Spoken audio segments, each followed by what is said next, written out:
Oh, that's how it looks? Okay, so I'm not centered though. I need to probably move. Oh. Okay. La ilaha illa ant. La ilaha illa ant.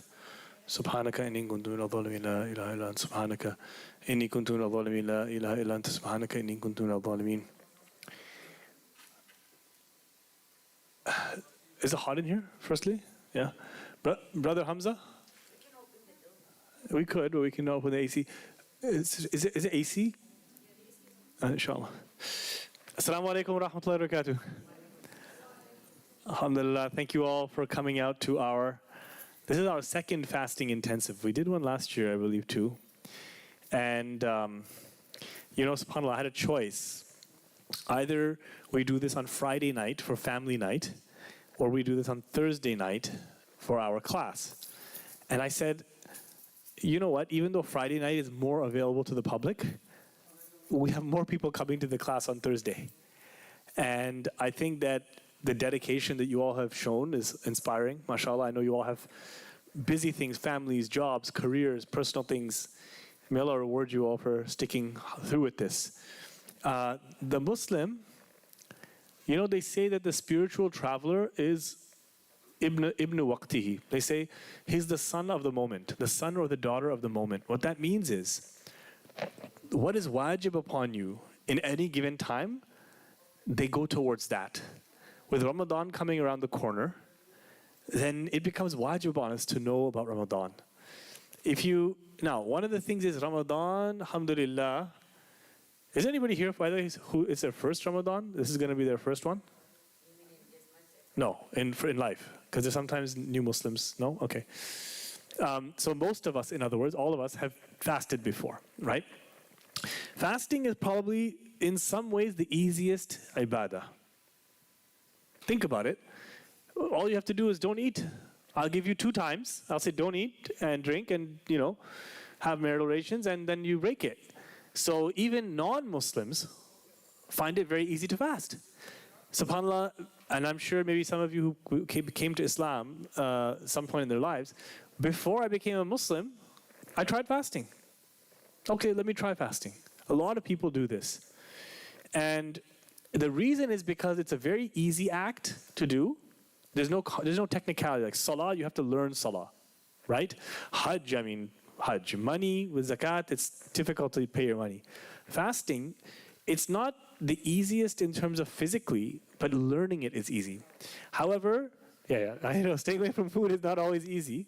But what I mean to say is that it's the one that requires the least explanation. But it is one of the hardest in terms of staying patient with it. This is why fasting teaches you patience. If you remember, I told you a story, and then we'll get into the actual intensive. I told you a story where I was a student in 2006, I want to say, when I was in madrasa, and I had started to give dawah. And somebody came to our masjid, and, alhamdulillah, we invited him to Islam, and he became Muslim in the middle of Ramadan. So we told him, it's Ramadan, you have to start praying, and you have to start fasting. And we're fasting all day, and you have to start this time, wake up this time, do this. And he said, okay. I said, what's your situation? He said, well, he lives with his girlfriend, his common law wife, you could say. And I said, okay, great. Is she supportive that you're becoming Muslim? Yeah, she's supportive. I said, okay. So pretty soon, that brother, I'm talking within days, was calling me to wake me up for suhoor. Like he was so on top of it for those first few days that we were talking, waking him up, okay. Then he would fast the whole day. He doesn't eat breakfast with his girlfriend, doesn't eat lunch, doesn't even eat dinner. Then he comes to pray Taraweeh. And in the masjid that I was in, it's not in this country, it's another country, strict Hanafis, 20 rakahs Taraweeh, okay, and plus the witr. And he would also eat in the masjid because every day the masjid had food. So he'd say, okay, great, let's all break fast together. And we were just happy, mashallah, this guy's doing everything. You're a super Muslim. Couple of days, sometime later, I stopped seeing him. Then I called, no response, what's going on? Then I called, finally he answered, he said, I think I'm taking a break from Islam. I said, what do you mean? He's like, yeah, it's just too much pressure on his life, his significant other. You're not eating with your family anymore. You're just gone to the masjid all day. You don't eat with me, nothing. And so I realized at that point that there is a lot you're sacrificing in Ramadan. And you have to know, now we as Muslims who are Muslim and we know, we don't have any choice. With a new Muslim, I would have probably not told them everything and just say, okay, you fast and don't tell them anything. Let them figure it out, Because we don't want this to be, but for those of us who are already practicing Islam, alhamdulillah, we don't have the choice to when we want to fast or when we don't, unless you're traveling. And so therefore, to learn these laws is very important. How many times, were you guys here when I asked the question after Salah? Right? Be honest. How many people knew those answers? I know the men, I saw the men. Sisters, how many people knew those answers? I was right in one. MashaAllah. I didn't hear your answer.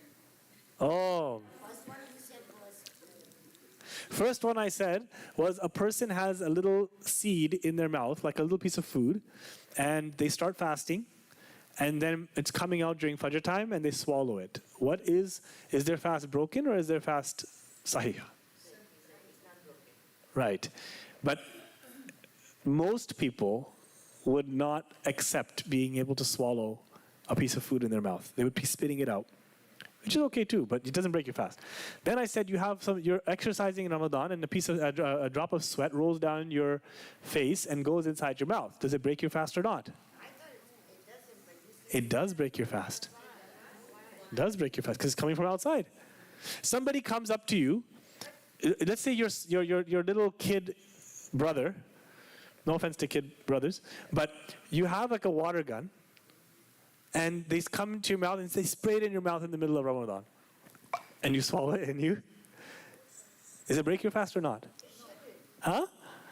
Okay, who thinks that breaks your fast? Your child comes up and sprays a water gun in your mouth. Does it break your fast or not? Okay, who says yes, it breaks your fast?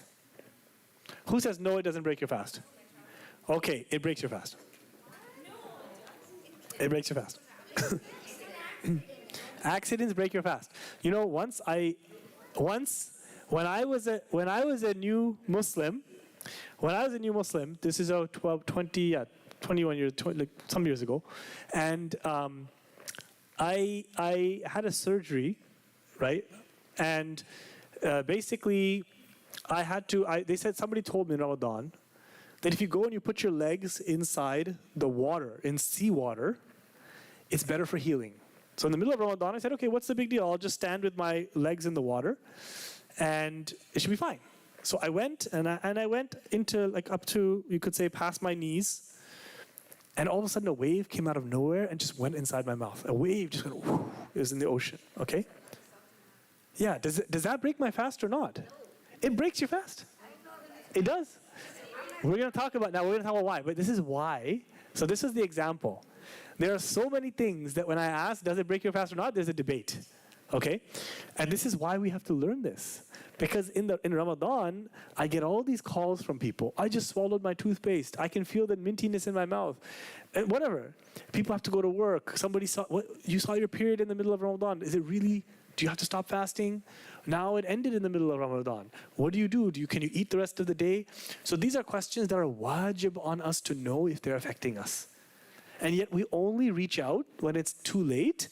And sometimes people break their fast out of ignorance. Now, if you didn't know a ruling and you broke your fast, does it count? Is it broken or is it okay? That's the best answer. That is the right answer. May Allah bless you. No, really, this is the highest form of knowledge, to say I don't know if you don't know. When you start to guess, you're playing with the deen of Allah. And then, when we study these things, and I'm reviewing them with you, then when you know, you went from sure knowledge that you don't know to sure knowledge that you know. Right? So, alhamdulillah. So, this is consisting of 4 parts. We're going to try to see if we can get as much done as we can today. Otherwise, we have next week. Introduction to fasting. Second one is how can the fast be affected? Invalidating and dislike things. Then special situations and extenuating circumstances. And then number 4, the inner dimensions and reality of fasting. The first thing, okay? What is the reality of Ramadan? Allah subhanahu wa ta'ala says, يا أيها الذين آمنوا كتب عليكم الصيام كما كتب على الذين من قبلكم لعلكم تتقون. O you who believe, fasting has been written for you, meaning prescribed for you, just the way it was written for those who came before you, so that perhaps you might become righteous and God conscious. So what's the point of fasting? To attain what? Taqwa, yeah, God consciousness. Tattaqun. Then Allah says, let's see. أياما معدودات فمن كان منكم مريضا أو على سفر فعدة من أيام أخر وعلى الذين يطيقونه فدية طعام مسكين فمن تطوع خيرا فهو خير له وأن تصوموا خير لكم إن كنتم تعلمون. They are just a limited number of days in Ramadan. So whoever among you is sick or on a journey, then they can make it up with an equal number of days after. And for those who are not capable of doing fasting, there's a fixed charity for each day of food, for a poor person. And whoever gives more than the good voluntarily, then it is good for you. It is good for them. And if you fast, it is better for you if you only but knew.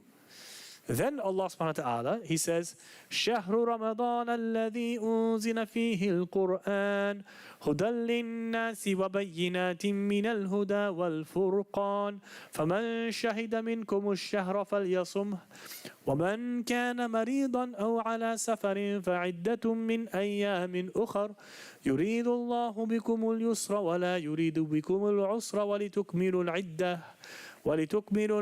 ولتكبروا الله على ما هداكم ولعلكم تشكرون. It is the month of Ramadan in which Quran was revealed down as a manifest way of guidance for humanity and clear proofs of guidance. So whoever among you is a witness to any part of this month, then let them fast. And whoever is sick or on a journey, then upon them are a number of days at another time. So Allah subhanahu wa ta'ala is saying here that fasting is really, Ramadan itself is about the fact that the Quran came down. So for example, when you're on the day you're born, you celebrate that day every single year of your life, many do, to call it your birthday. On the day you get married, right? You remember that day as your anniversary. You think the day that Allah communicated with human beings after 600 years of silence and sent down a Quran that is His own speech, in not one day, the entire month became so sacred and holy that Allah subhanahu wa ta'ala, first of all, that night became Laylatul Qadr, the night of power. And then that whole month became so blessed that any act of ibadah in it became magnified, right? So now Allah says, so any of you who have witnessed part of the month, let them fast. What do you mean? What do you mean, anybody who witnesses this month? Meaning if you're alive. So if you're alive, fast, if you can. If you become baligh, a young child becomes baligh, meaning a girl has her period, after it's done, or a boy has a wet dream, then they're supposed to fast. And you don't say, oh, but they're only 13, look, he's so skinny. I'm sorry. You fast. We hear this all the time. Mothers are very soft on their kids. Itna dubla patla. Like that's what they say, So, okay, fine. If it's going to harm your health, we're not saying do that. And if a person accepts Islam in the middle of the month, then they do have to fast. But how you tell them, that might be hikmah. That might be wisdom. And Allah subhanahu wa ta'ala now is saying, so somebody says, oh man, but I have to travel for work. I don't feel well. Allah already answers their objection. The first thing, if you tell somebody you can't eat all day for 30 days, first thing they start saying is, but I have work, but I have to travel, and so Allah is saying, look, if you're sick or if you're on a journey, make it up a number of days. And then Allah tells you, just in case you start panicking, Allah wants ease for you. Allah doesn't want difficulty for you. So in all the laws of Ramadan, when you're learning about it, I want you to keep one thing in mind. Allah wants ease, Allah does not want hardship.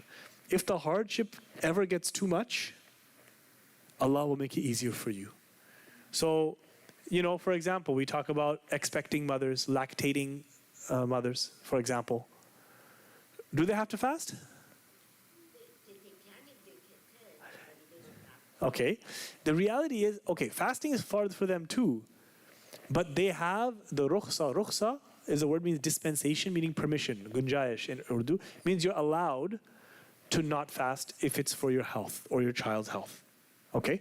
So we don't say they have to fast all 30 days now.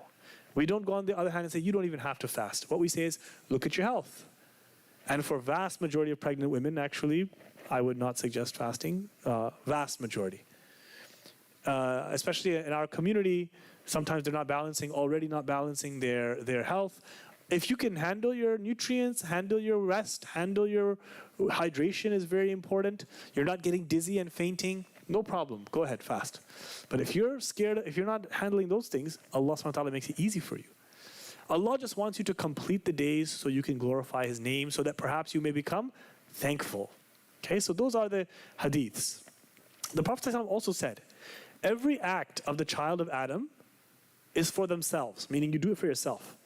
One good deed is given times 10 the reward of its like, up to 700 times multiplied. Okay, so the Prophet ﷺ is saying every good act you do, it's for your own benefit. And the reward is times 10 to times 700. Well, that's a big difference, times 10 and times 700. What makes the difference there? What is the difference between times 10 and times 700? How do you increase the reward? I'm always looking at you because you always answer, mashallah. So it's good, you should answer. But that doesn't mean I don't want everybody else to answer. Well, times 10 to times 700. What's such a big range? Why such a big range? Maybe the difficulty they have to undertake. So, okay. So they say, al-ajr ala qadr al-mashaqqa. They say the reward is according to the difficulty. Okay. What else?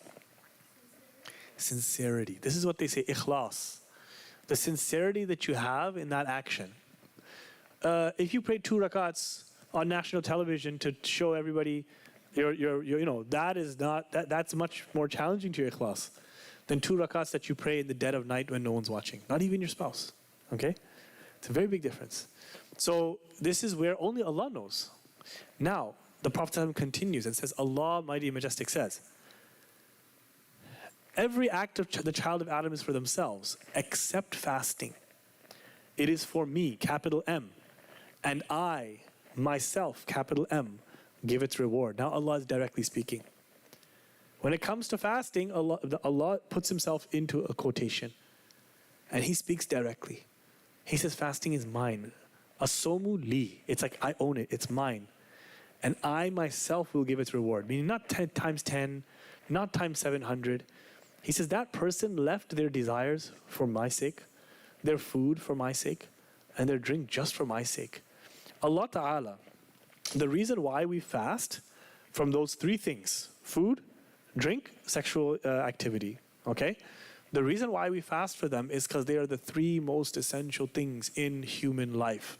2 of them to survive, the other one to continue our race and progeny. And to keep ourselves chaste. So those 3 things, they control human beings. How much money do you think people spend on food and restaurants? Right? If you don't have food, you would steal to get food. How many people, marriage is for the whole purpose of, primary purpose is to procreate, right? If Allah has written that. And controlling the desires is a big, big test for people. So Allah is telling you to stop something which is natural to you. This is why it feels so difficult. When you ask a non-Muslim, you tell them, yeah, we're fasting in Ramadan. What's the first thing they say to you? Yeah? Not even water? Right? Not even water? Like, I know, like, for example, my mom, she's Hindu, make dua for her that she becomes Muslim. She fasts, but she's like, only fruits. I'm like, fruits and water, where's the fast then? I can live off of fruits and water all day. Right? That's, But they're like, no, that's a small food. Big food. I said, let's try a real fast. right? So this is why non-Muslims, many of them say, I could never do this. Why? I'm too addicted to my coffee, to your cigarette, to your meat. And so now when you become a Muslim, the amazing thing is doing this becomes an act of love. In fact, the children, when they see the parents fasting, they are like, I want to fast, I want to fast, I want to fast. And you're like, no, not today, you fast yesterday, you need to take a break. No, I want to fast, I'm fasting. And then you have to feed them sometimes, forcefully feed them, sit down, eat the snack. Okay, you'll start fasting after your snack, don't worry. How many times do we do this? Why? Because when Iman comes inside the heart, then ibadah becomes easier. The Prophet ﷺ said, the fasting person has two joys. One joy when they break their fast, because you know the feeling when you're thirsty and you go, Alhamdulillah, that's a joy. And one joy when you meet your Lord, right? Because that is the real joy that you're going to get. And the breath of a fasting person is more fragrant to Allah than the scent of musk. Because we know at the end of the day, everybody's breath smells. You haven't moved spit around your mouth. You have not, cleaned your mouth very much. But to Allah, it's the most fragrant smell, mashallah. So just remember, if anything, the one rule I want you to remember, if you forget everything else, every rule, if you forget it, and you're panicked about your fast, and if you have OCD or anything, just remember, except for fasting, Allah is saying. This is Allah's quote. Except for fasting. It is for me and I myself give its reward. And as my teacher once taught me, Shaykh Ashraf Munib taught me, he said, it's almost like Allah is saying, I am the reward of the person who fasts. Because that person gave up everything for me, so I will give myself to them. What does that mean exactly? Inshallah, we'll figure it out in the next life. So, lesson 1 overview. What is fasting? Whom is the divine command addressing? Who has to fast? The timings of the fast. And I'm not going to do all the details of the lunar details, okay? So what is fasting? Fasting is an explicit intention to worship Allah by refraining during the daytime from entering anything from the outside of the body into the body through a considered opening, meaning an opening that we consider. And abstaining from sexual relations or sexual gratification by someone legally capable of fasting, except in the presence of a valid excuse. This is what you call a legal definition, okay? It covers everything. So, everything that we're going to learn today is actually going to come under this definition, okay? So the two pillars of fasting are abstaining from what? What's the first pillar? Abstaining from? Food and drink, in other words, desires of the stomach and desires of the private parts. Now guys, we are going to be very open, okay? There's no haya in ilm. Okay, if you're outside with your family, we say things politely, but this is a time now to speak, okay? I know people, and I'm going to speak very openly, and you're going to have to forgive me. Some of the kids might have to talk to their parents. But this has to be said. I've met a teenager who tells me that throughout their teenage years in Ramadan, every single day they went to school and they did the secret act in the bathroom. Okay? Every day in Ramadan.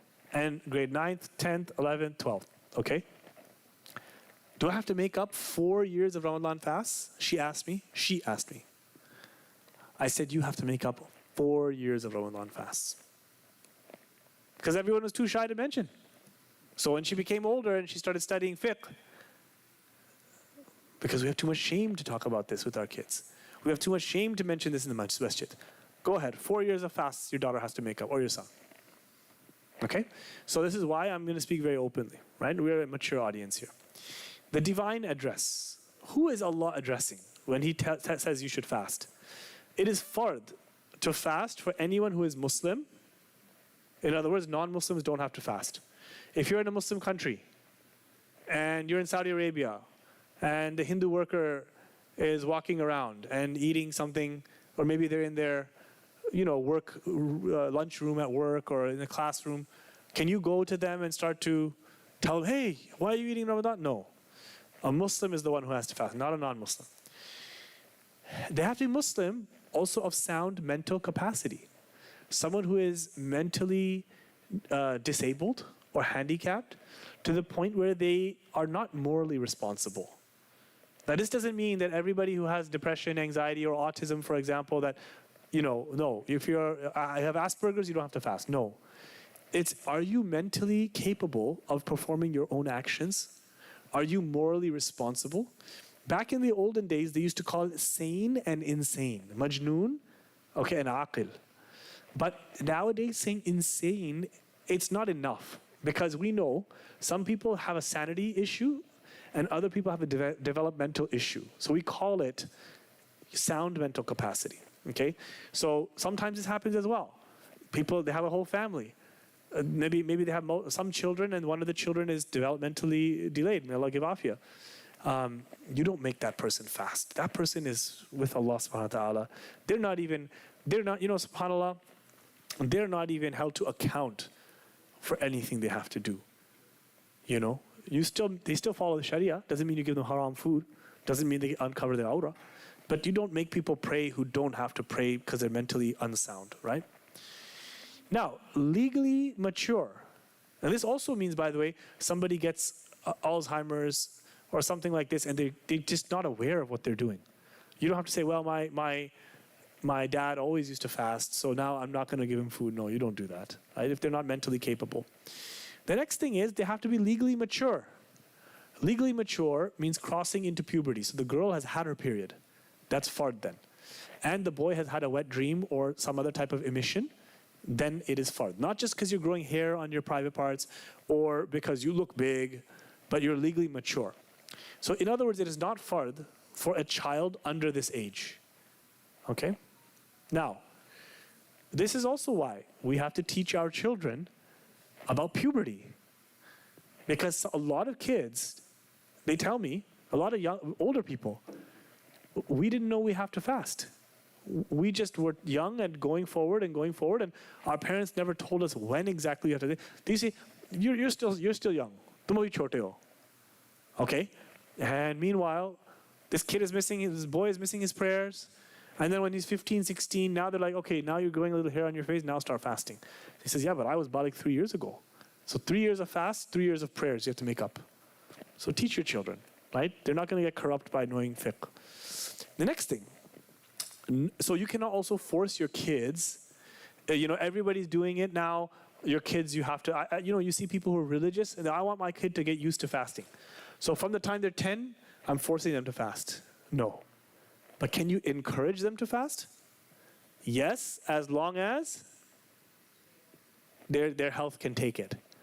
Your children should not be coming home from school in Ramadan, passing out, so sick, so cranky they can't do anything else. You don't want them to hate fasting after all. Only one of the good sides of Muslim culture when it goes easy on people is that it does allow them to come into ibadah on their own. So what you should do, you educate them, and then you bring them in when they're ready.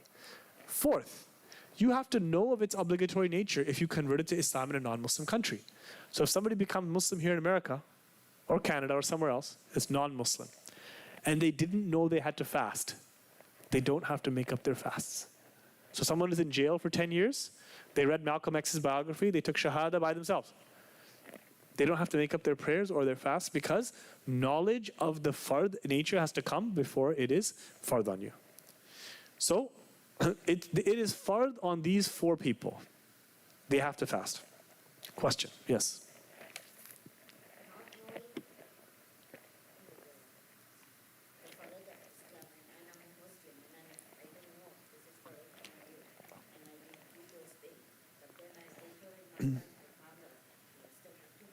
You still have to make it up. So if you're raised in a Muslim country and you're like, nobody told me it was fard, you still have to make it up because Ramadan was all around you. Yeah, you have to make it up because you obviously saw namaz, you heard azan, you saw people fasting. Maybe your family was secular. And this happens in some countries. My father was an atheist or one of those skeptical people, or they were far from deen. Some Muslims grew up in like countries where communism was common, but they were still Muslim, but they were like not very practicing. Sometimes you grew up in Bosnia, some parts of Turkey, some places in like Uzbekistan, where there was a lot of pressure on the Muslims, so they could not, for example. But you still had an idea that this is something you're supposed to do. So if you're from a Muslim country, then you don't have an excuse. If you're from a non-Muslim country, then no one is doing it around you. That's different. Now, what happens if you grow up in a masjid community like ISOC? That's Allahu Alam. You know, that's a mix, right? So we don't know. Now, who must fast in Ramadan? So the first one was the divine address. Now, sick people, someone who is sick, is the command of fasting addressed to them? Yes or no?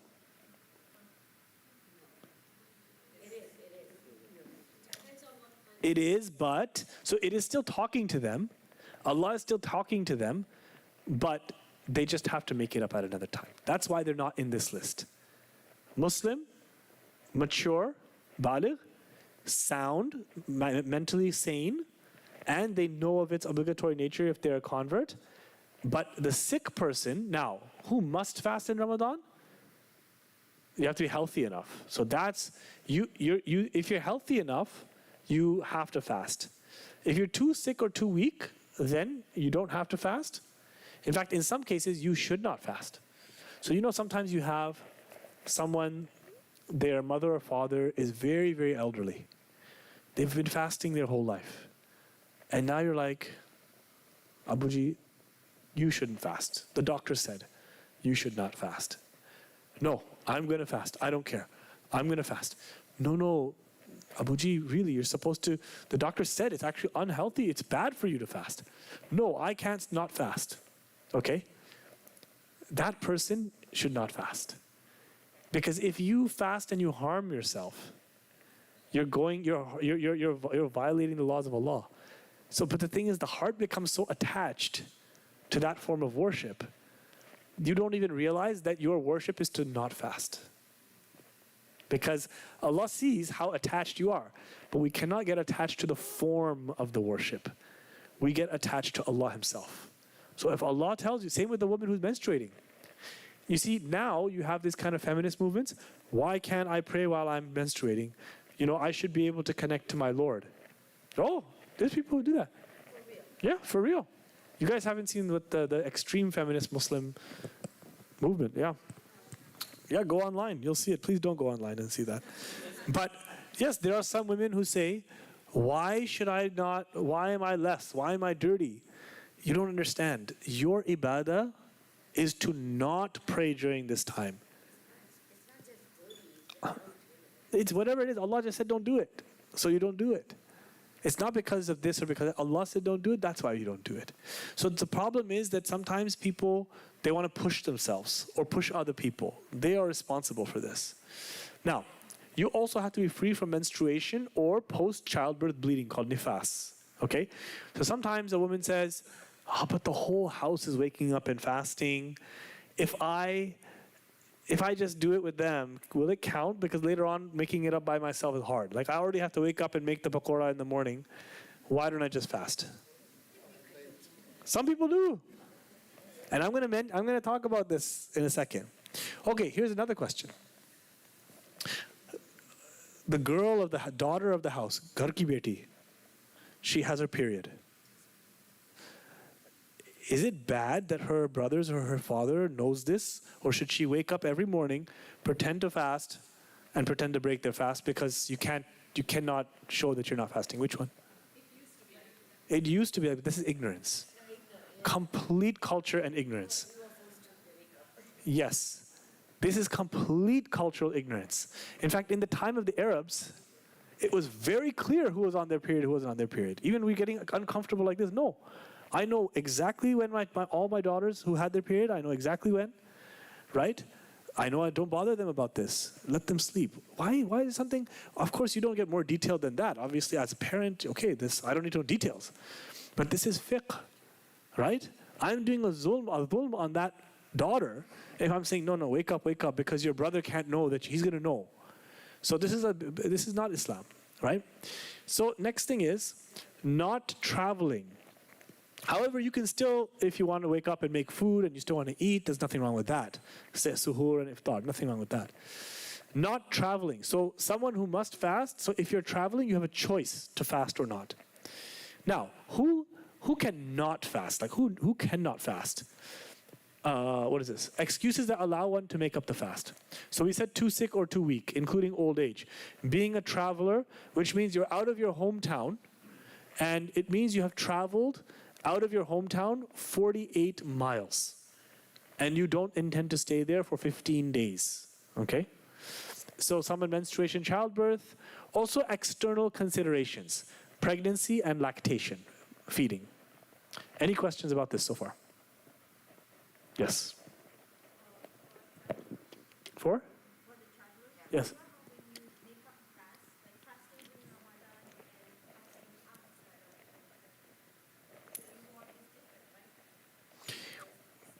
No, we don't say that the reward is different. What we say is, Allah, we should assume Allah is generous. That He told you not to fast and told you to make it up, that He will give you the same as what you missed out on because you did it because He told you not to do it. Right? So yes, other deeds outside of Ramadan, they're not as rewarding. Ramadan is like magnifies your good deeds. Like $1 you give in Ramadan, it's like, what do you pray one nafil, it counts for 1/4.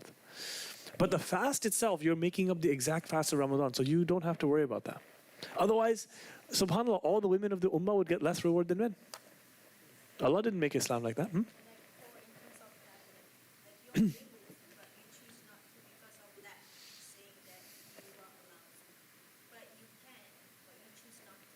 That's fine. You can actually, technically, you could go on a cruise vacation in the middle of Ramadan just because you want to and not fast. And it would be permissible. But should you do that? No, I don't think you should. But if somebody technically did that, I can't blame them. I can't say anything. Or somebody says, oh man, I'm going to this country for a work conference and we're going to have good food. Yeah, you can break your fast. And okay, I'll give you an example. When I was a student in Jordan, my sister was getting married. And it was in Ramadan. I was like, oh man, you had to get married in Ramadan. And I had no choice because I was expected to be, Indian weddings, days and days and days going on. I mean, to be fasting in that time and to every time someone tries to put a sweet in your mouth, like, no. So I had to just break I didn't fast. And I made it up afterwards. So that was an example. I could have fasted. I was in my parents' house. But there was I have the permission from Allah. Make sense? Okay. Yeah, no, it's not sin. If you choose to fast while you're traveling, you get it. So for example, you're traveling from here to Mecca in Ramadan for Umrah. Okay? And you choose to fast. It's fine. But can you choose to can you choose to not fast? Even though you're in Mecca and Medina, you can. Yeah.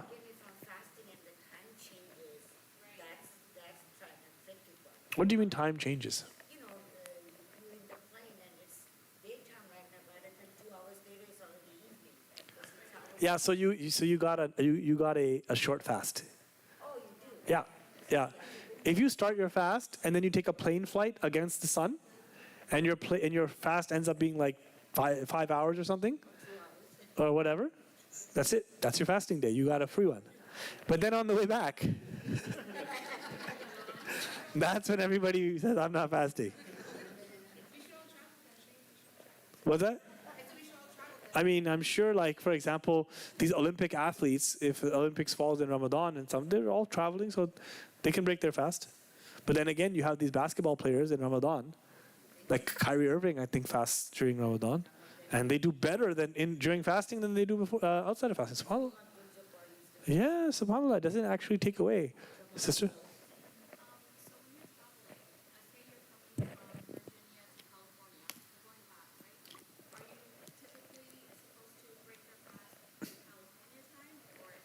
No, wherever you are, if the sun is setting, I've done this many times, you just open the window, and if you see purple in the sky, you could break your fast. So it's where you are at that moment.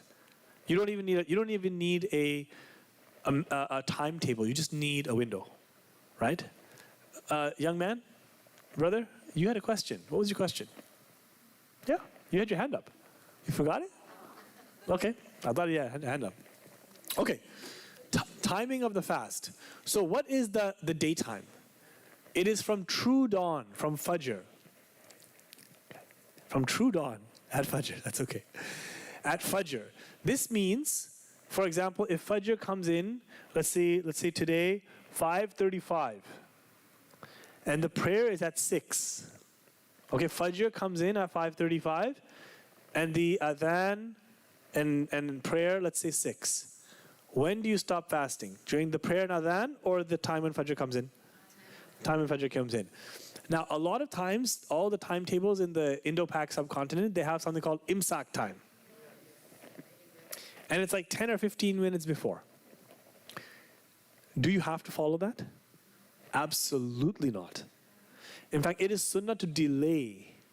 But I think the reason why the scholars traditionally probably said stop before, number one, it's so that you have enough time to eat. Because if you know you have to stop 10 minutes before, then you'll wake up a little earlier, Because if you do it right down to the last minute, right, you're gonna you might end up taking a sip or after the Fajr time. Now, there's another big misconception, and a lot of the people in the subcontinent have this misconception, okay? That when the time of Fajr goes, it wasn't a timetable, it used to be adhan. Adhan suni, stop eating. Then they used to say, it's okay, whatever is inside your cup, you're allowed to finish it. True or not true? Not true. I know people from Pakistan and India who broke years of fasts because they said, well, until the adhan is finished. So you're trying to tell me if you do a quick adhan, you get less time, and if you do a long, okay, the next time, Allah, so you can keep eating? No. Once the adhan starts, you stop. In fact, you can't even swallow what's in your mouth. Once you hear the adhan or the time goes off, you have to spit out what's ever in your mouth. It's different if you can't spit it. It's so deep in your throat that then you swallow it. But if it's in the front of your mouth, then you have to spit it out. If it's water, you have to spit. You can't just say, oh, one last sip. Done. No. You hear Allahu Akbar, you go, whatever's there. And don't spit it on somebody. You could go to the sink and spit it out. And as well, I'm sorry to be explicit, but if someone is in intimate relations, they must withdraw right away, stop right away, okay? So this is something where if you continue for even 1 second after, you've broken your fast.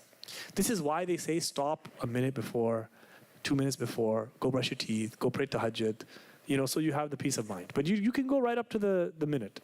Now, that is true dawn, that is Fajr. So if you make a mistake in the start time, let's say, for example, you were using last week's time, and you're still eating, and all of a sudden you didn't realize Fajr got earlier, so you should have started earlier. You break your fast. Okay, because it's not forgetful, it's your mistake. So you have to know every day what that time is, and this is why they say as well, stop few minutes before. Doesn't have to be 15 minutes. Stop a few minutes before, so that way even if the time is off, even if you realize, remember that time we realized the clock is still? You remember that clock is still, and it wasn't moving. So you're like, oh my gosh, I thought I had more time. The clock, they just took the clock away. Yeah, and same thing goes for iftar. Sometimes it happens, all of a sudden someone has the TV on, and you're Allahu Akbar, and you start eating, right?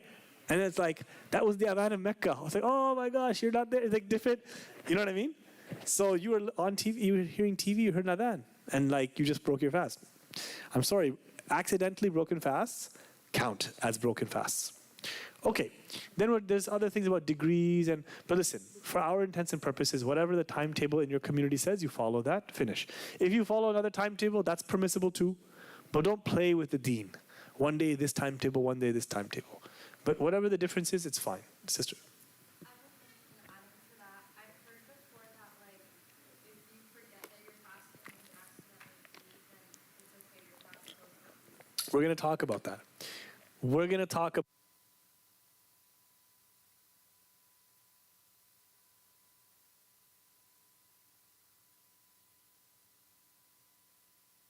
So the question the sister asked was, what happens if you accidentally ate, no, forgetfully ate? This is the thing.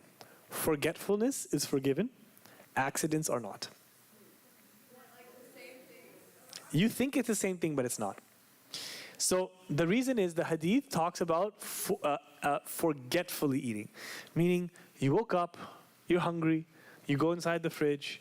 I have one sheikh of mine, one teacher. He was fasting and he had complete full meal plus dessert. And then he realized he was fasting after the entire thing. Is his fast valid? Yes. It's actually valid. Somebody wakes up fasting, and then they go to sleep, and then they wake up again, they go to work, they eat lunch, they eat breakfast, then they eat lunch, then they eat dinner, and then 5 minutes before Maghrib, they're like, oh my gosh, I'm fasting today.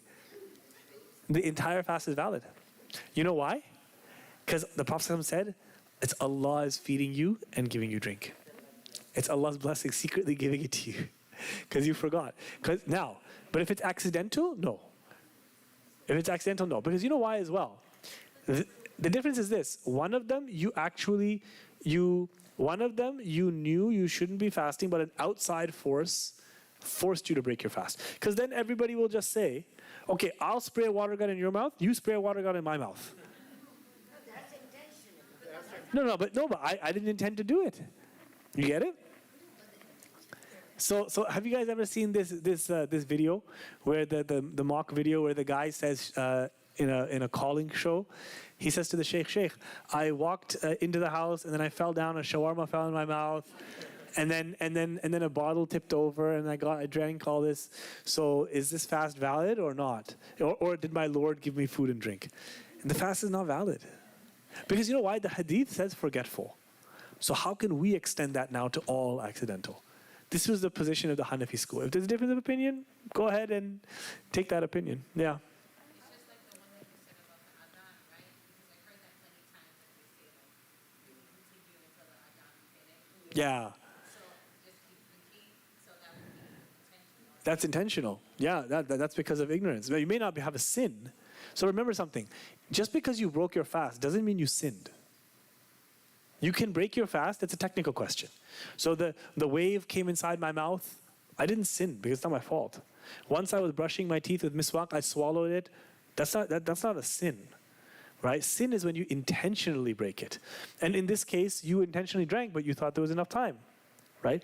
By the way, that misunderstanding, it stems from the fact that in the time of the Prophet ﷺ, they used to have two adhans, one for tahajjud time and one actual fajr time. So the Prophet ﷺ, when he said, when you hear the adhan, finish up, it referred to the earlier tahajjud time adhan, not the one of fajr. Yeah. Yeah. Yes. No.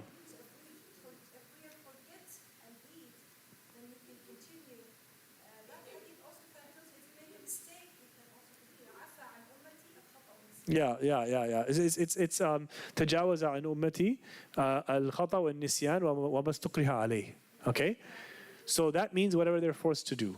So, but this is the whole thing. Afu, it's for sin. For ghufran, afu is for sins. I said you might break your fast, but you're not sinful. You see the difference? It doesn't mean the act is valid. So for example, let's say you're praying, and then you forgetfully took your phone and you said, hi, hello, yes, okay. And then you went, oh, I'm praying.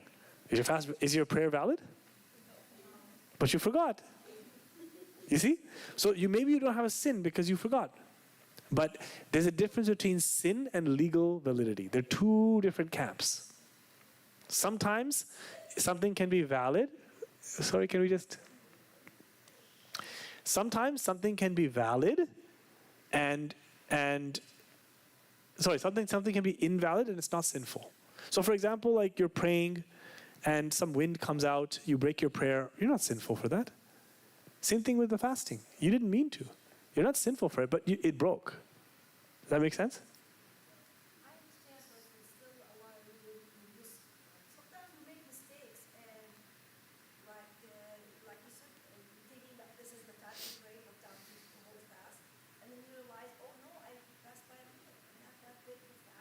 Mm-hmm. And I'm not sure how you broke the fast. I mean, you have to wake up that day later Mm-hmm. and you just continue fasting. Well, you have to continue fasting.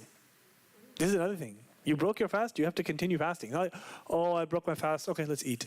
You still, out of ihtiram for the waqt of Ramadan, the hurmah of the waqt, you still have to continue fasting.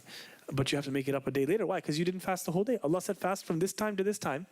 And the only exception was made for forgetfulness. But accidental? No, because then everybody will just be breaking their fast accidentally. Oh, I was just gargling, I accidentally broke it. You see what I'm saying? Or people forced to break their fast. Sometimes they're forced to. So most of the rulings that I'm giving are from the Hanafi school. Most of them. But also the reason is because the Hanafi school I find is one of the the easier schools on a lot of these things. In this question about the accidental, we can follow it up. Let's look up if there's any other opinion.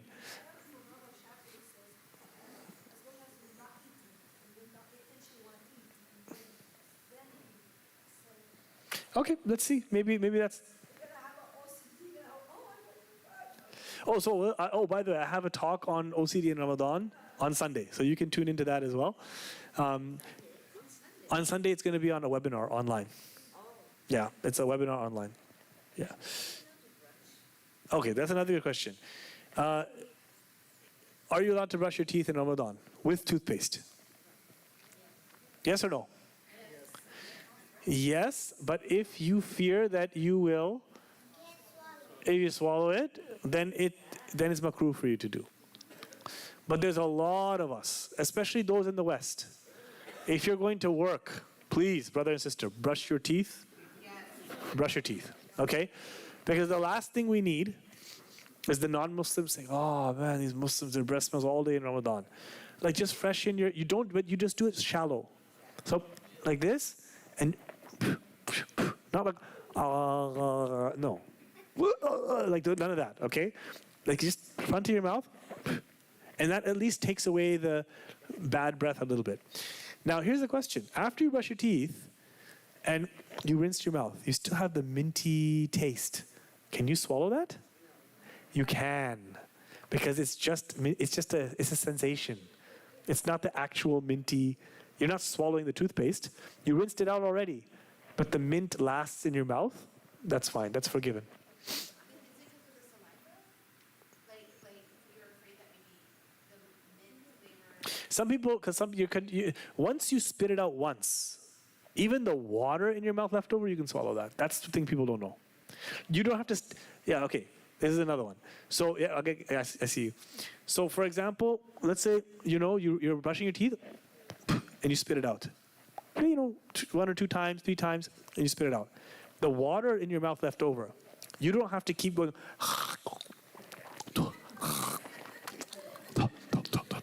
You don't have to keep doing that. Once you expel it, whatever ma baqiya fil fam, this is whatever is left over in the mouth, and it's literally like a drop or two of moisture. Because there's no way, if you have to rinse your mouth, there's no way some water will not stay in your mouth. There's no way.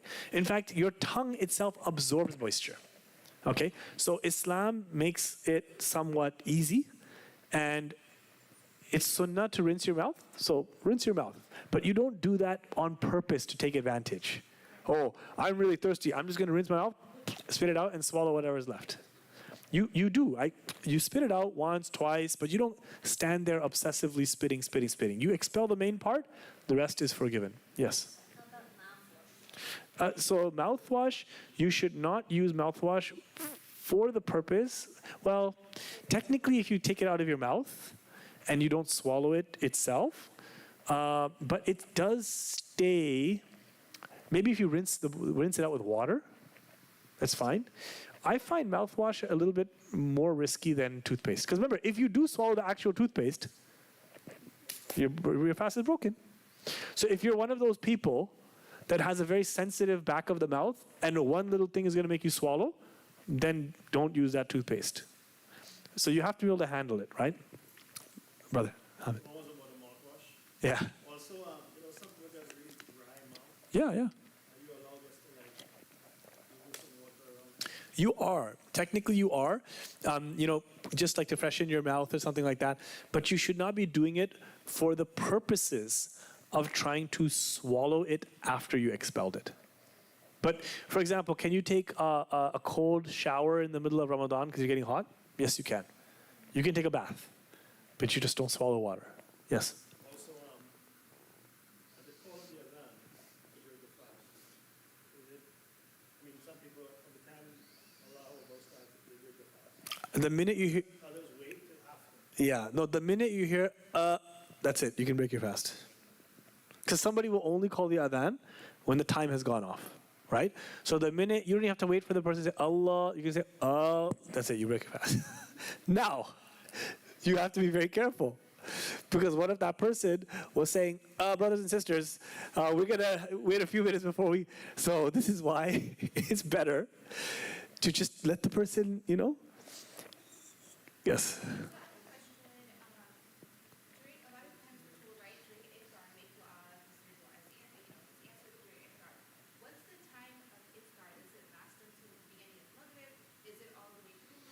This is the debate. Do you make the dua before or do you make the dua right after? This is a difference of opinion. Do you say the dua, what is it? Gosh, I'm even forgetting. We have to review this. What is it? Allahumma laka sumtu wa ala rizqika aftartu. SubhanAllah. So, do you do it before or after you take the date? Different opinion. Before or after. Allah will accept it. Do you make dua before the Maghrib time comes in and then when once Maghrib comes in, or can you make it after too? Allah says, the Prophet said, fasting person has one dua at the time that they break their fast. Keep it general. There are debates about this, but Allah is generous. Make your dua before, make your dua after. Allah hears your duas, yes. I mean, look, the Prophet he said that the ummah will be on khair as long as they hasten to break their fast. What is meant to the near meaning, and Allah knows best, is you shouldn't try to think it's more pious to keep delaying. Oh, I'm going to add an extra hour onto my fast. I'm going to add 2 hours on. But sometimes you're working, you're driving, you don't have anything to break your fast, so you need to delay by a couple minutes. This is okay, because it's not like you're purposely delaying. Sometimes people, once, subhanAllah, once I was walking and I had 2 dates and the adhan went off. And I was in Jordan, Muslim country. There's no cars in a Muslim country at the time of Maghrib. I just saw one taxi driving really, really fast, peeling down the road like he was trying to get home to break his fast. And so I had one date in my mouth, and I had a second one. And this car stops in front of me. So I'm like, let me give this guy a date. So he lowers his window. As soon as I go like this, and his hand is also sticking out to offer me a date. Yeah. So the car was going, woo, and he was like this, and I went like this, and he was out like this. I said, oh, thank you. So, if sometimes you have to delay, try to help somebody break their fast. You come to you went down to the office, you have something. Maybe some of our brothers and sisters who are working, they're not able to come down.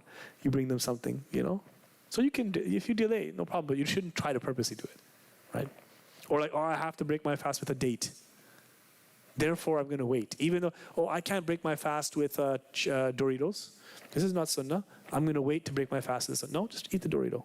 Or eat drink the Coke or whatever it is, Yeah, but people think, no, you don't have to break your fast with a date. Sunset is Maghrib, is when the orb of the sun goes completely under the horizon.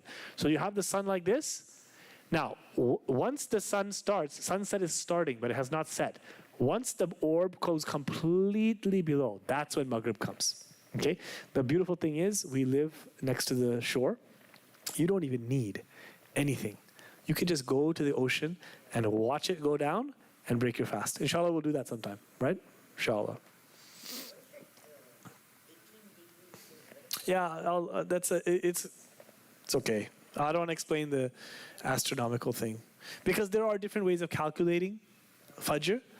And so, 18 degrees is safest, but, Now, mistake made on sunset, we talked about this. Now, I'm not going to go too far into, the lunar calendar. Look, there's different opinions. Some people follow global sighting. That once you see the moon anywhere in the world, Everybody has to fast in the world. Okay, that's one position. The other position is every region has to cite it for themselves. So North America is under one region. South America is one region. Europe is one region. India, Pakistan, Bangladesh is one region. Middle East is one region, like this. Or there is a position that came later that you calculate. This is the least, it's a minority position. Because the global citing and the regional citing are the two main opinions because they're from actual citing itself. That is the original sunnah, to look at it, right? The Prophet ﷺ, he said, Sumu li ru'yatihi wa aftiru li ru'yatihi. Fast when you sight it, the moon, and break your fast when you see the new moon again, okay? Now, people don't know this, but the Hanafi school actually supports global sighting. Meaning once you see it, if you see it in Timbuktu, everybody has to fast. If you see it in California, even the Pakistanis have to fast. But these days, Hanafis don't do that. These days, the Hanafis do regional, but that's not the original school. And it's the Shafi'is and the Hanbalis and the Malikis, they do the regional sighting. Every single area has to do it all. In the olden days, in the Khalifa, in the Caliphate, you had one Khalifa to declare Eid. Ramadan and Eid. Now, because our countries are broken up, who's the authority? There's no authority. Now, let me ask you, is there a position in fiqh that says you do what Saudi does? There's actually nothing that says you have to do what Saudi does. No, I'm not saying for Hajj, we follow their Hajj, right? But actually the idea that when Saudi starts to fast, we will start to fast, that's actually not in the fiqh books necessarily. The capital of Islam has been in Baghdad before, it's been in Damascus before. There's no capital of Islam today. Saudi is not the capital of Islam, with all due respect. So this is a kind of a culture, or some people say, I'm from Morocco, so I'm going to fast when Morocco fasts. I'm from Pakistan. I'm going to fast with my people. Is that a valid position? Actually, no. The good news is this, that if you follow Saudi or Morocco or Pakistan, you're probably following regional or global anyway. So it's just on a mistaken basis. Now, calculations is a minority opinion. However, it is still valid. So this is why they say moon sighting, not moon fighting. There's no sense arguing. What you should do is somebody asks, which one should I do? Calculation or global or regional? You know what I tell them? Whatever your masjid is doing, you do that. Whatever your local community does, they have a scholar. That scholar, like I came here, Dr. Siddiqui, personally I do global sighting, but I came here and Dr. Siddiqui for 43 years has been doing calculation. Am I now going to change the adat of these people? No, I'm not going to. I'll follow what the alim before me is doing that. Right? So do not make fitna. Now sometimes, I tried this already once. I'm doing one day, my in-laws are doing another day. We're praying Eid on different days because I'm Hanafi and you're this, and I'm Shafi and you're this. Forget it. They're all valid. Go for harmony. Yes?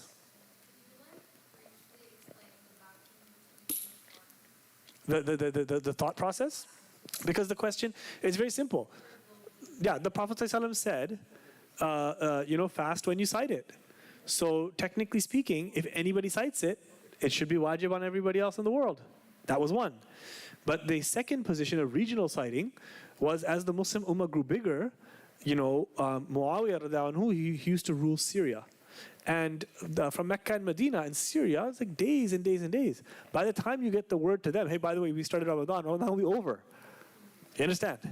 By the time you go to Syria from Medina, Ramadan will be over. So you say, oh, by the way, we started on Tuesday. When did you start? This is what I'm saying. That's why they did local. Yeah, regional, yeah. Whoops. Okay, those are scary sounds coming back for some reason. Okay, any questions about that before we move on? Okay, now, yes.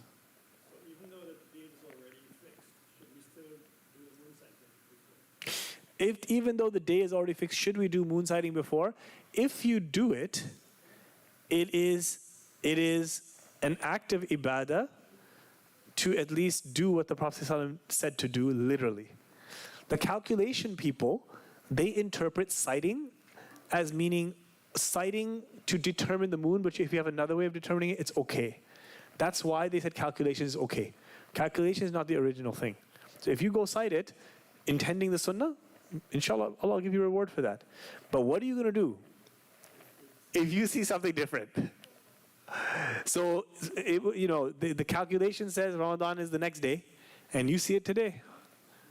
You got to fast.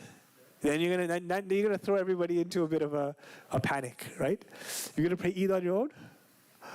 So this is why they say go do it just for the sake of the sunnah, but don't cause a fitna in your community. You just follow what unity is more important. Okay, and there's a question about the day of doubt, but because we're not doing a moon sighting, we don't have to go into that. Now we have about half an hour left. Okay, conditions for fasting correctly. The first thing you have to do, you have to have a niyyah, intention. What does intention mean? What is it? Is it like nawaitu asumu li Ramadan, or do you have to say, in some Urdu thing, do you have to say it? No. People think that niyyah is a formula or a dua. It's not a dua, it's not a formula. It just means you intend to fast, like you think you're going to fast. So for example, let's say I do this. Did I intend to drink water? Did I intend to drink water? I did. Did I make a mental intention? I will now drink water for the sake of Allah. Did I do that? No. If I want to do that, can I do that? Yes. But this is why people don't understand. Even for prayer, you start making a formula in your mind. This is how the ulama suggested this, just to clear your mind. But you don't have to. As long as you know I'm fasting tomorrow, it's enough. Now this is why they say, Imam Malik used to, do you have to have a separate intention every day? This is the question, okay? Imam Malik said once Ramadan is declared in the evening, you can say, okay, I'm going to fast all of Ramadan. In your mind, I'm going to fast. And that's your intention for the whole month. Imam Shafi'i said, every night before Fajr, every night you have to at least think to yourself, intending, I'm going to fast. So as soon as you break your fast, you just say, all right, I'm going to fast tomorrow. And Imam Abu Hanifa said, even if you forgot, as long as middle of the day, like maybe 10 o'clock, middle of the day, and you have not eaten yet, you can still intend to fast. So even if you woke up not intending to fast, but you didn't eat anything, up until the middle of the day, you can still intend to fast. Does this rule apply for the nafil fasting? Yes, it does. Right? That in the Hanafi school, you can do that. The only thing is your qada fast, your makeup fast, you have to do from before Fajr. You cannot do it in the middle of the day. Okay. So next, you have to be free from menses or post-childbirth. So a woman whose period is ending even 1 minute after Fajr, she does not fast that day. Her fast does not count that day. So for a lot of people, like I took a ghusl, Fajr adhan went, can I still, even if you started the day for 1 minute in menstruation and then you took a bath, you cannot fast. So take your bath from before Fajr. However, you still have to refrain from eating and drinking for that day. Okay? So just remember that. If you took your ghusl in the middle of the day, then you still have to restrain yourself from eating for the rest of that day out of respect for Ramadan. Yes, question?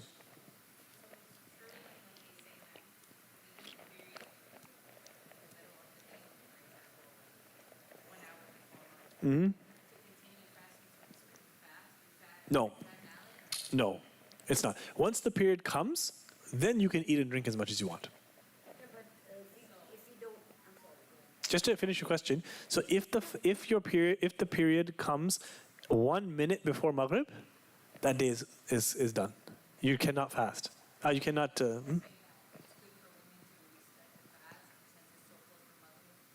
It's not the case. No, it's not the case. It's not the case. If you're pure and you miss the fast day, yeah.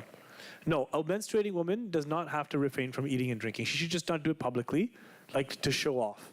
But in her house is fine. You get what I'm saying? Yeah, no, you can eat and drink right away. You don't have to respect it. But on the flip side, if you take your ghusl after Fajr, so you're pure in the day, but you're not fasting, then you have to refrain, even though it doesn't count. Do you understand the difference? Yeah. But you get the reward. You don't get the reward of it too. I mean, you're not fasting. Yeah, but still, I mean, here's the question.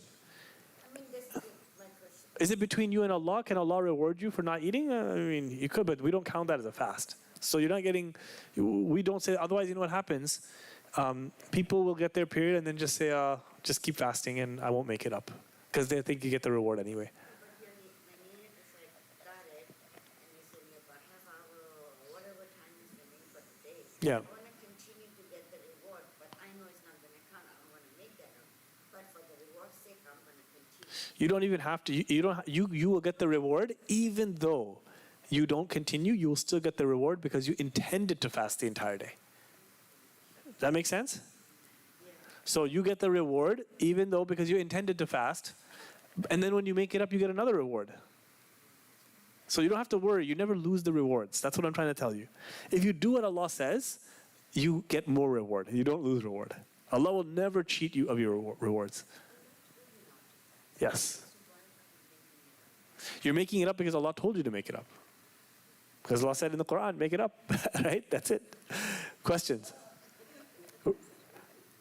Okay, so we're going to keep going for about until 9:30 because it's a fasting intensive, right? Okay, and then the other thing is you can't do anything that breaks the fast. Okay, those are the conditions for fasting correctly. It is not a condition to start the fast in a state of major ritual impurity, janaba. Okay, I'm going to be a little explicit. Husband and wife are intimate in the night. They said, okay, we'll take the ghusl before Fajr. They woke up and there's only enough time to make food or take your bath. Okay? Which one do you do? No, you eat. Because you can start the fast in janaba. You can start the fast in janaba. So the sister who has to wake up or the brother to make the family food, that's fine. You can be in janaba, even an hour after not an hour, like half an hour after, because then you have to pray Fajr, right? But you can start the day in janaba in fasting. This is permissible. What you cannot do is do the act after Fajr. That will break your fast. But if you did it from before, you can carry into the day in janaba. It's not the best thing to do. I don't recommend it, but it's still valid. Okay? Any questions? No? Okay, and the intention. What is an intention? We talked about this. It's a resolve in the heart to do something for Allah. It's knowing deep inside yourself what you want to do. Or you do other things that indicate that you intend to do it. So for example, if you set an alarm to wake up for suhoor, is this an intention? It is. So even if you didn't think in your mind that I have to do fasting, you set an alarm. If you told somebody, hey, wake me up tomorrow, it is. If you set out your food to eat, you intend to fast. That's it. Even if you didn't do any formula. So you don't have to say it on your tongue or a mental ritual, or there's no such thing to make a right intention in case you get OCD. Okay, next thing is? Okay, so this is now finished. Here's the thing. This is lesson 1. We have 4 lessons in total. Shall we keep going for another 10, 15 minutes about what breaks the fast? And next week will be a little lighter.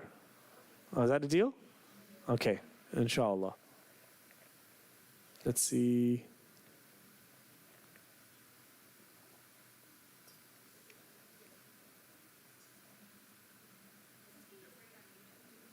It's on YouTube, yes. You can go back to it. Okay. Now, here are the things which break the fast. We're going to talk today. Any questions, by the way, about anything we did so far? Okay. We're going to talk now about the things which invalidate your fast. And there are different categories. So here we're going to list, I don't know if you can see it, an action. Wait, let's see here. Oh, whoops, I have to do the Google Slides, yeah.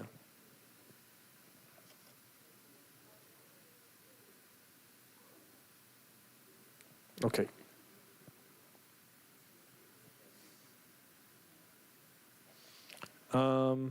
Oh, wait. Slideshow. Okay.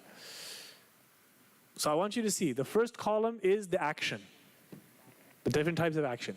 Second column is there's one type of action where you break the fast if you do it, and there's two consequences. If you have to make it up, you make up the fast, and you pay kafara. Kafara is the penalty for breaking a fast purposely. What is the kafara?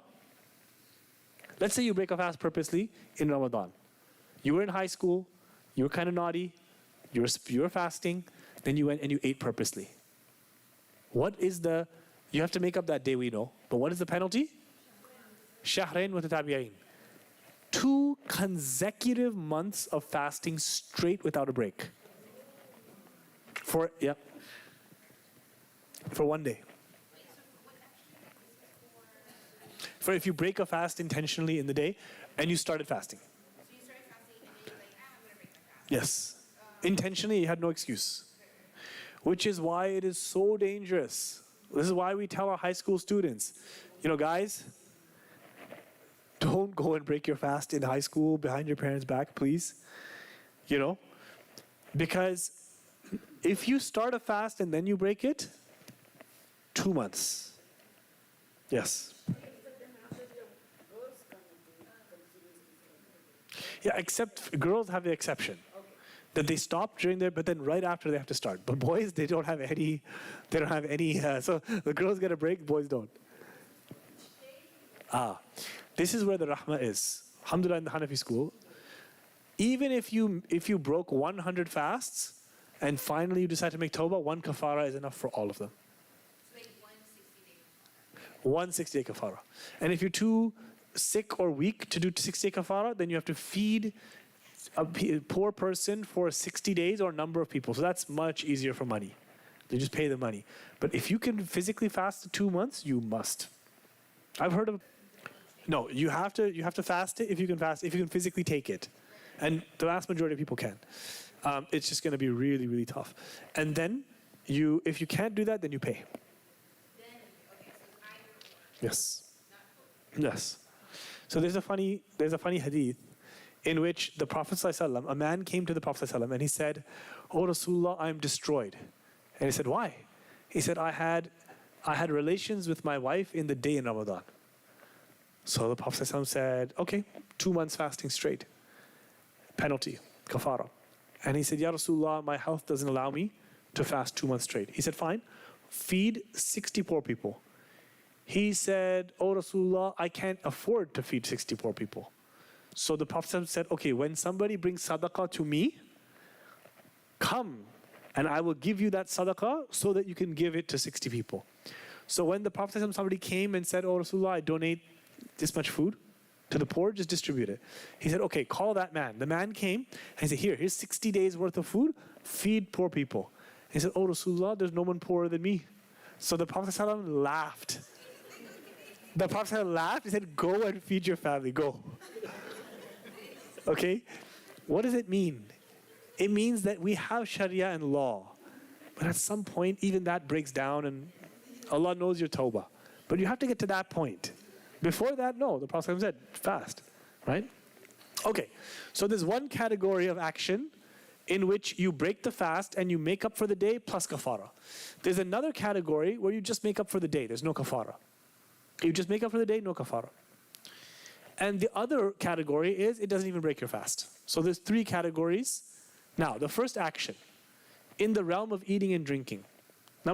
So there's 3 realms of actions: eating and drinking, sexual gratification, or anything else entering the stomach. Those are the 3 categories. So you see the chart?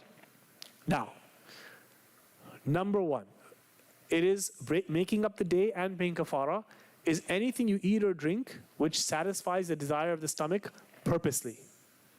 So for example, you have a sip of Gatorade, you have a bite of food.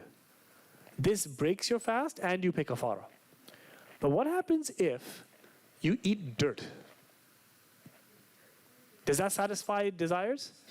Unless you're pregnant and you're craving something, I don't know. Sometimes it happens. But let's say, for example, you ate paper. That's not nourishing. It's not desires. So you break your fast, but you do not make kafara. Kafara is when you eat or drink purposely, and it satisfies the desire, meaning it's normal food and drink. Number two, if you take a vitamin or a pill or an energy pill, then you have to make up the fast and pay kafara. Why? Because it's not a medical necessity to do that. Next, if intentional sexual intercourse occurs for both male and female, then they have to make up the day plus pay kafara. What happens if the husband forces the wife? Then she has no sin on her. She has no sin on her. But does she have to make it up?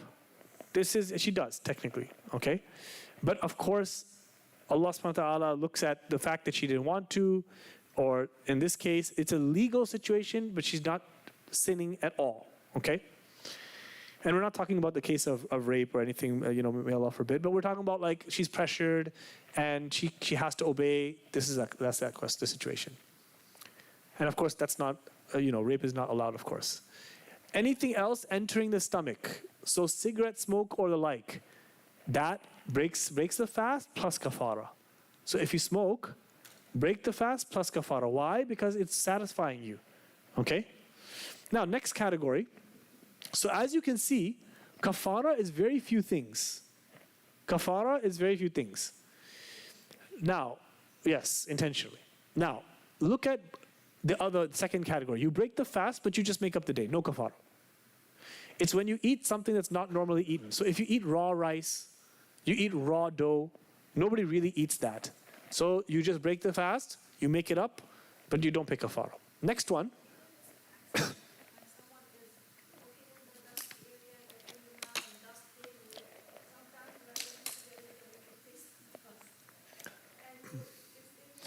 Yeah, don't take any waswasa. This is the main thing I have to say. No, it's when you actually eat something with a jism, with a jurm, like a body. If you're walking by someone's barbecue and you're smelling their barbecue, it's not going to break your fast. Even though, technically, the particles of that barbecue are coming inside your mouth and your nose.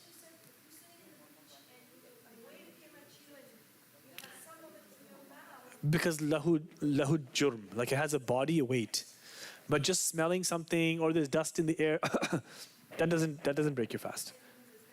You're in the shower, there's steam in the shower. But it's different if you put a towel over your head and you go, then that breaks your fast. But you're cooking and there's steam, it's fine, it's normal. Yeah, there's incense burning, agarbatti, or it's fine. One at a time. Yes, go ahead. Yes, Asya. Yes. Question. I don't know if you've heard this or not, but if, let's say, not me, this one I know, she says she can't fast, because she has to take pills twice a day. Yes. And she's not able, she has to do it during the time. Yes. Yes. So for someone like that, they do not fast at all. Yep. Somebody who has to take medication, they don't have to fast. Okay. If you have to take medication, if you have to take a puffer, you don't have to fast. Yeah, then the fast is not valid. According to the vast majority opinion, that it breaks the fast. There are some modern minority opinions that say that the puffer does not break the fast, but in reality, some of the stuff does go down your throat, right? But they're not sinful because it's a medical condition, right? So yeah, of course, yes, yes.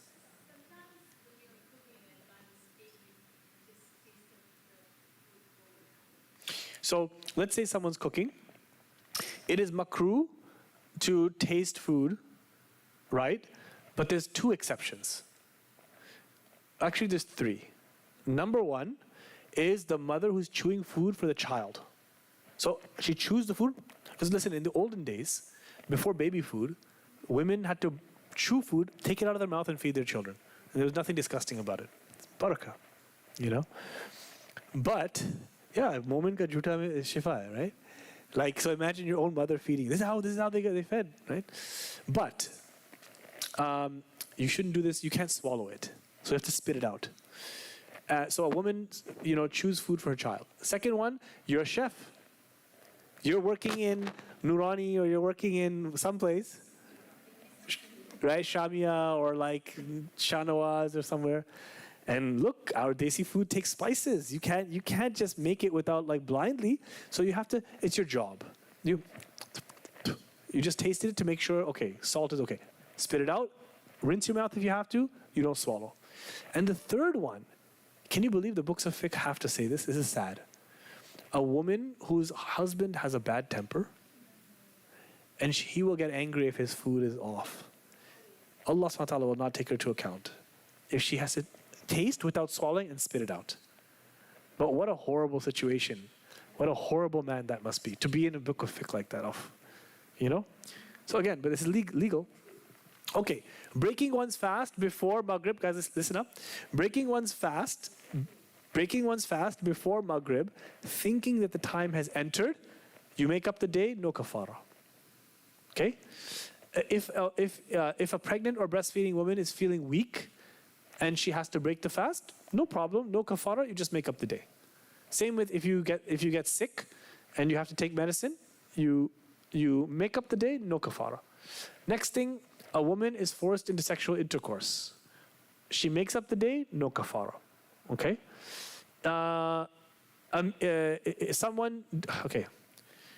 Emission through kissing, but not intercourse. So masturbation and so on.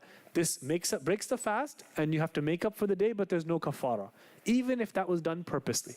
But it's still sinful to do this. Okay? If anybody has questions, they can ask after.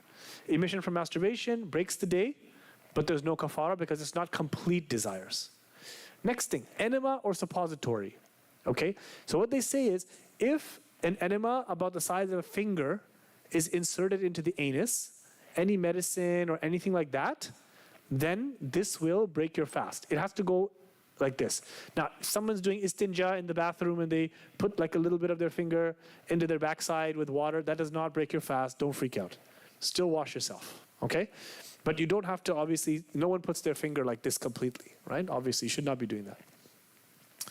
Any medicine taken through the nose will break your fast, no kafara. So you're doing an inhaler, or like you go do like something up your nose, breaks your fast, but there's no kafara. Now, if you put something directly into your throat without chewing, it still breaks your fast, but there's no kafara. Okay? So what does that mean? A tube is down your throat, and food comes down your throat. You break your fast, but there's no kafara. Yes? It doesn't make you fast. If somebody puts an injection, okay, fast is only broken through your nose, your mouth, and through the anus. Okay?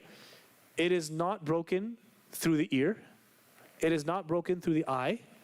It is not broken through injection. So even if you got intravenous fluid and you don't have to eat all day long, you're being nourished. You're not, actually your fast doesn't break technically. But it's not the good thing to do. Okay? It's technical.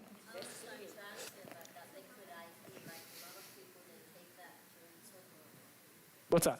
The liquid IV, so it hydrates them. Really? Yeah. They would not. Buy it now, right? So, Oh, they just take it like this? no, you can buy the liquid IV. No, but it's intravenous. It goes into your veins? No. Liquid IV is just No, guys, hold on. We're not talking about electrolytes. We're talking about IV, which is intravenous, meaning you inject something into your veins. So if you get a vaccine, it doesn't break your fast. Okay? If you get a needle, if you do a blood test, it doesn't break your fast. No. No, even if you took half the blood, it does not break your fast. It breaks your wudu, but not your fast. Right? Yeah, if you lose blood. No. This is why we're. Yes, back. Guys, listen up. Let's listen to the question, please. Yes. Hijama does not break the fast, but because it weakens you, it may be disliked for you if it weakens your body. Because you're not supposed to do something to weaken yourself purposely when you know you're fasting. But if you did it, it's still valid. What's that? Oh, yeah, that's fine. Okay, next thing is swallowing water during wudu.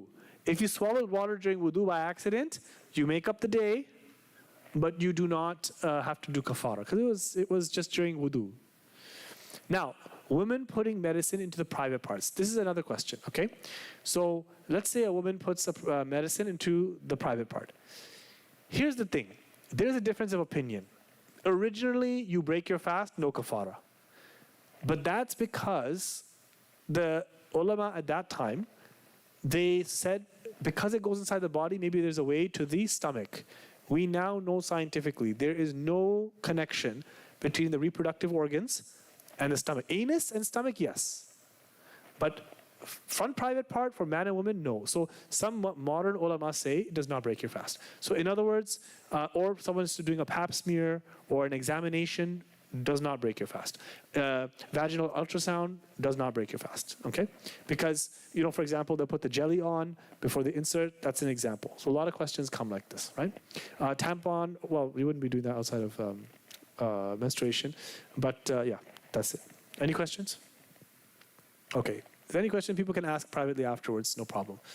To place anything wet into the private parts, now, this is again an area where there is some modern difference of opinion, so we'll skip that for now. If you vomit a mouthful intentionally, so you ate and let's say from suhoor you go purposely making yourself gag and you vomit a mouthful purposely.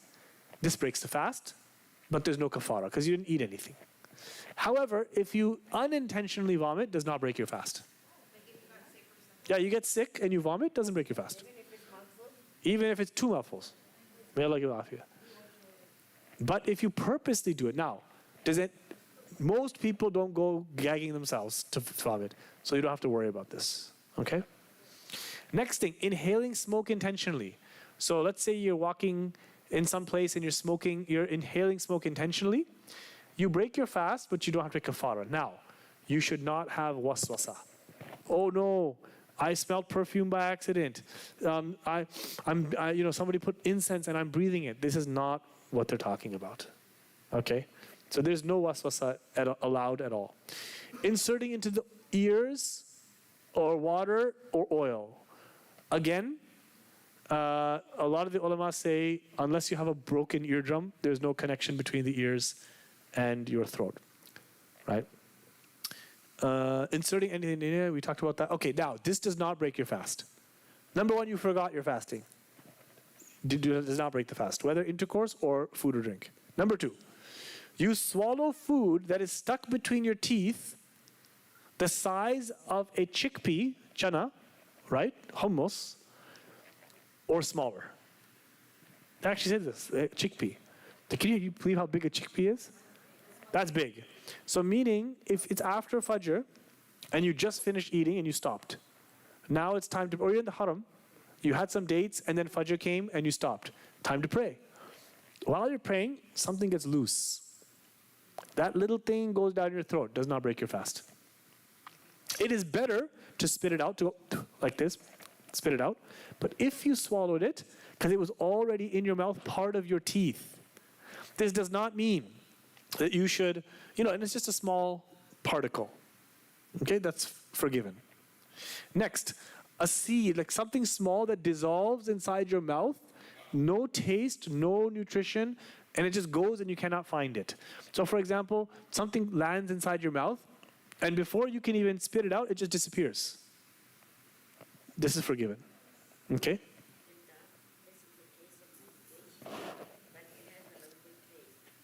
No, medication, no.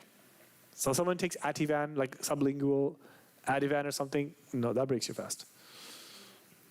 Okay, next, you forgot Ramadan and they had intercourse, does not break the fast.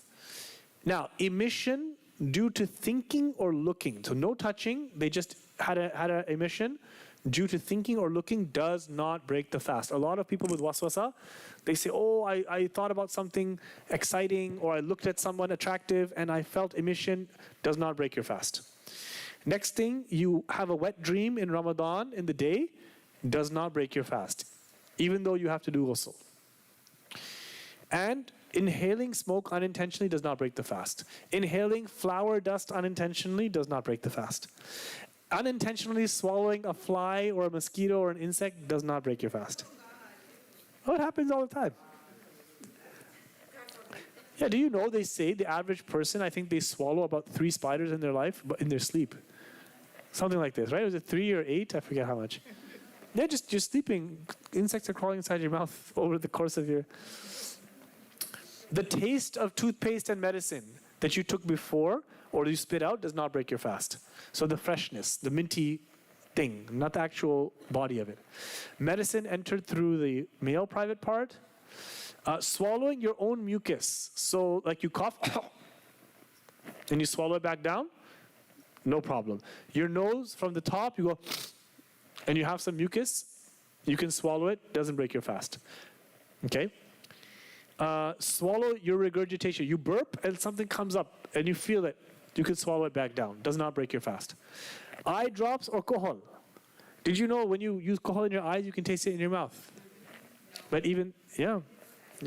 You try it. Use kohol and you can taste it in your mouth.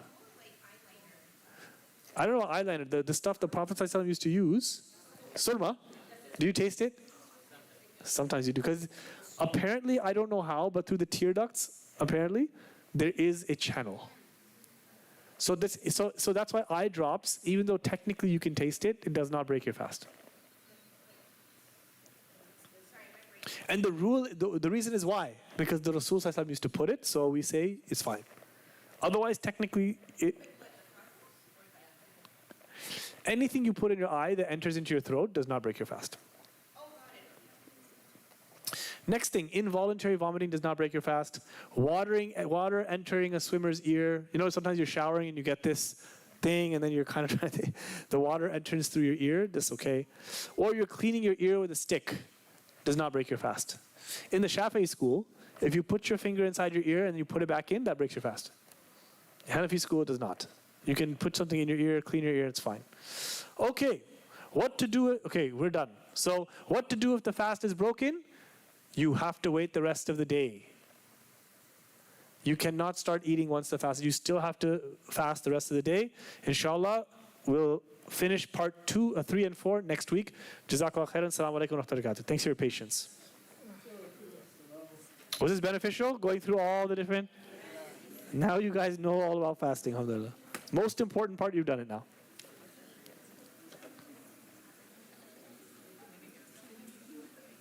What about somebody getting so angry that they become abusive? Doesn't break your fast, but it could spiritually